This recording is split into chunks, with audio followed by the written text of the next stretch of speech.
Hello friends, வணக்கம். தினம் ஒரு பகிர்வில் நம்ம கடைத்தெருக்கு போயிட்டுருக்கோம். கடைத்தெருக்கு போயிட்டு வரும்போது அதாவது பர்ச்சேசிங்காகனே போவோம். மளிகை சாமான் வாங்கலான்னு போகலாம், சில வீட்டுக்கு தேவையான சாமான் வாங்கலான்னு போகலாம். ஸோ அந்த மாதிரி போகும்போது பொருளாக வாங்கிடுறோம்.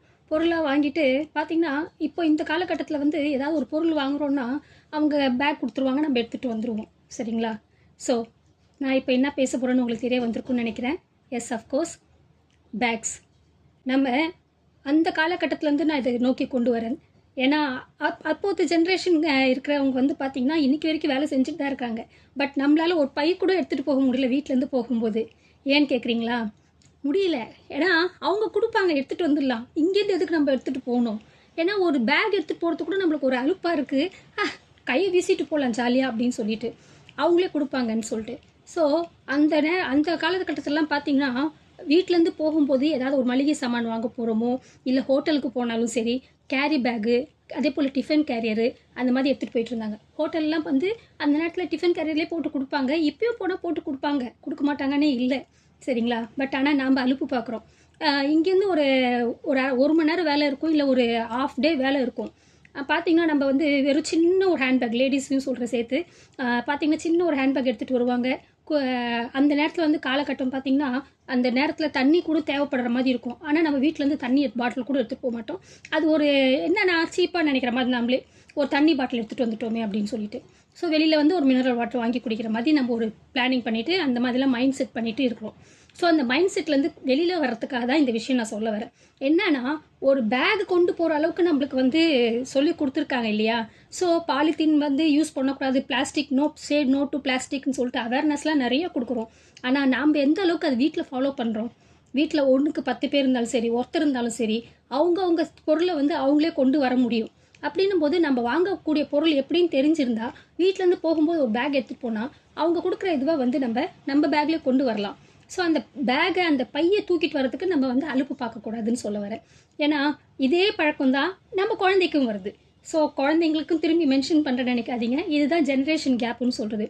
அப்போல்லாம் வீட்டிலேருந்து கிளம்பும்போது அப்பா அம்மா எல்லாம் சொல்லுவாங்க, போகும்போது பை எடுத்துகிட்டு போடா, இதெல்லாம் வாங்கிட்டு வரணும் அப்படின்னு சொல்லிட்டு. இல்லை கூடையோ ஒரு பையோ எடுத்துகிட்டு வருவாங்க. ஸோ அது விலைவாசியும் உயர்த்துது. அதை தாண்டி இது நம்ம கவர்மெண்ட்லேயே கூட ஏன் ஒரு பொது அவேர்னஸாகவே கொடுக்குறாங்க எல்லா இடத்துலையுமே. சே நோ டு பிளாஸ்டிக், வீட்டிலேருந்து பை கொண்டு வாங்க. அதுவும் தாண்டி என்ன பண்ணியிருக்காங்க தெரியுங்களா?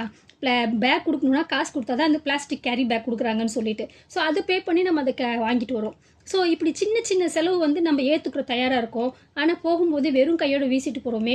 நம்மளுக்கு படைத்த ஆண்டவன் நம்மளுக்கு கொடுத்துருக்கான், பலம் கொடுத்துருக்கான். ஒரு பை எடுத்துகிட்டு போகிறதுக்கு சங்கோஜப்பட்டோ இல்லை அசிங்கமாக இருக்குன்னு ஃபீல் பண்ணியோ அதை எடுத்துகிட்டு போயிட்டுருக்கோம். அதெல்லாம் மனசுலேருந்து கொண்டு வெளியில் நீங்கள் போகும்போதே உங்களுக்கு தேவை என்ன வாங்குகிறோமோ அதை கொண்டு வந்தீங்கன்னா எவ்வளோ சௌரியமாக இருக்கும். இது ஒரு பகிர்வாக நான் பகிர்ந்துருக்கிறேன்.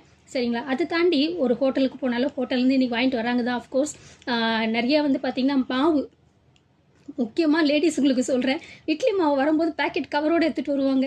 வீட்டிலேருந்து போவாங்க இட்லி மாவு வாங்குறதுக்குன்னு தான் சொல்லிட்டு. ஸோ அது ஒரு பாக்ஸே எடுத்துகிட்டு போகலாமே, ஒரு டப்பர் வேறு எடுத்துகிட்டு போகலாம். அதுலேயே அவங்க அளந்து போட்டு கொடுப்பாங்க. ஸோ இதெல்லாம் என்னென்னா நாம் தான் உருவாக்குறோம் அதிகமாக. அப்போ கழிவு, ஏன் இந்த மாதிரி கழிவு பாதிப்பு வராது? ஸோ நான் சொல்ல வந்தது ஒரே விஷயம், பாலித்தீன் பேகு, கவர்ஸு எல்லாமே அவாய்ட் பண்ணுறதுக்கான ஒரு நல்ல வாய்ப்பு என்னன்னா, நம்மளுக்கு நாமே பால் மாறாமல், ஒரு அசிங்கம் நினைக்காம, அங்கே போனால் கொடுத்துருவாங்கன்ற ஒரு அலுப்பு இல்லாமல் போகும்போதே எடுத்துகிட்டு போனால் அந்த வேலை இன்னும் சுலபமும் ஆகும். ஸோ கம்மிங் ஜென்ரேஷனுக்கும் குழந்தைங்களுக்கும் அது கற்றுக் கொடுத்தீங்கன்னா அவங்களும் ஏதாவது வாங்க போகிறாங்களா, பை எடுத்துகிட்டு போமா வீட்டிலேருந்து அப்படின்னு சொன்னாங்கன்னா அவங்க அதுவும் பழக்கம் கொண்டு வருவாங்க. நீங்களும் கொண்டு போகிறது பார்த்தீங்கன்னா அவங்களும் கொண்டு போவாங்க. ஸோ இதுதான் நம்ம ஜென்ரேஷன் கேப்பு நான் சொல்ல வந்தேன். ஸோ உங்கள் கருத்துக்களை சொல்லலாம். நன்றி. அன்டில் தென் பாய் ஃப்ரம் ராஜ்மதி, தினம் ஒரு பகிர்வில். நன்றி, வணக்கம்.